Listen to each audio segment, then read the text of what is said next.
یہ صلاۃ کا لفظ جو ہے دو رائے ہیں اس کے بارے میں، یا تو یہ ناقص واوی ہے یا ناقص یائی ہے۔ ناقص کہتے ہیں اس مادے کو جس کے آخر میں حروف علت میں سے کوئی آ جائے، واو الف یا۔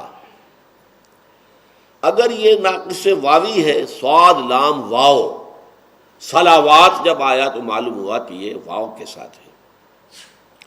اس کا مفہوم ہوتا ہے کسی کی طرح متوجہ ہونا۔ اب یہ توجہ جو ہے دو رخ کی ہوتی ہے، اپنے سے بڑے کی طرف تعظیم کے ساتھ، ادب کے ساتھ، اور اپنے سے چھوٹے کی طرف شفقت کے ساتھ، رحمت کے ساتھ۔ اسی سے لفظ بنا ہے نا، ان اللہ و ملائکتہ یصلون علی النبی، اللہ اور اس کے فرشتے جو ہیں وہ نبی پر صلوات بھیجتے ہیں۔ یہ صاد لام واو ہے، ظاہر بات ہے کہ اس سے مراد رحمت ہے، شفقت ہے، عنایت ہے۔ اور یہ معاملہ صرف نبی کا نہیں ہے، یہ بھی نوٹ کر لیجئے ہمارے ہاں، کیونکہ بہرحال حضور کی شان میں یہ الفاظ اس طریقے سے آئے ہیں تو وہ تو بہت عام ہے۔ قرآن مجید میں اسی سورہ احزاب میں هو الذی یصلی علیکم وملائکتہ لیخرجکم من الظلمات الی النور، اے اہل ایمان، وہی ہے اللہ جو تم پر صلوات بھیجتا ہے اور اس کے فرشتے بھی، وہی بات۔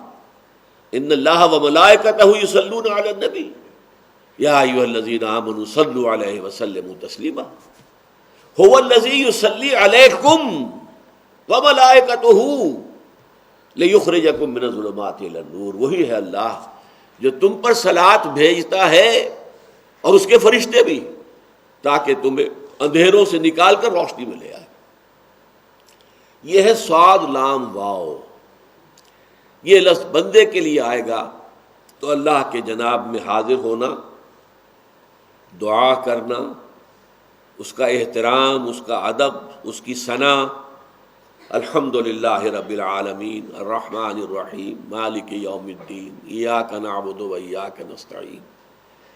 یہی وجہ ہے کہ اسی کو صلاۃ کہا گیا ہے حدیث میں۔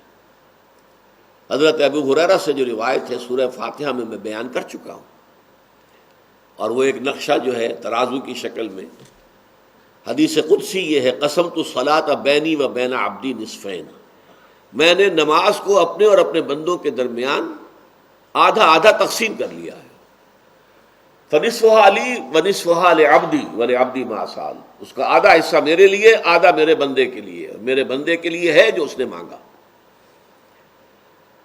جب بندہ کہتا ہے الحمدللہ رب العالمین، اب یہ حضور نے وضاحت کی ہے، حدیث قدسی وہاں ختم ہو گئی۔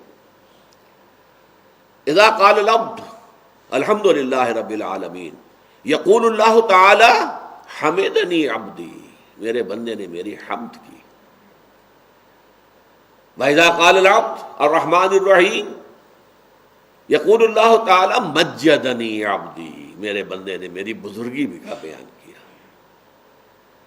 وَإِذَا قَالَ الْعَبْدُ مَالِكَ يَوْمِ الدِّينِ یقول اللہ تعالی اثنى علی عبدی، میرے بندے نے میری ثنا کی۔ یہ سارا حصہ اللہ کا ہے۔ چوتھی آیت ایاک نعبد و ایاک نستعین ھذا ما بینی و بین عبدی، یہ ہے وہ جو میرے اور میرے بندے کے درمیان ہے، یہ انٹر لاکنگ ہے، یہ معاہدہ ہے، یہ میثاق ہے۔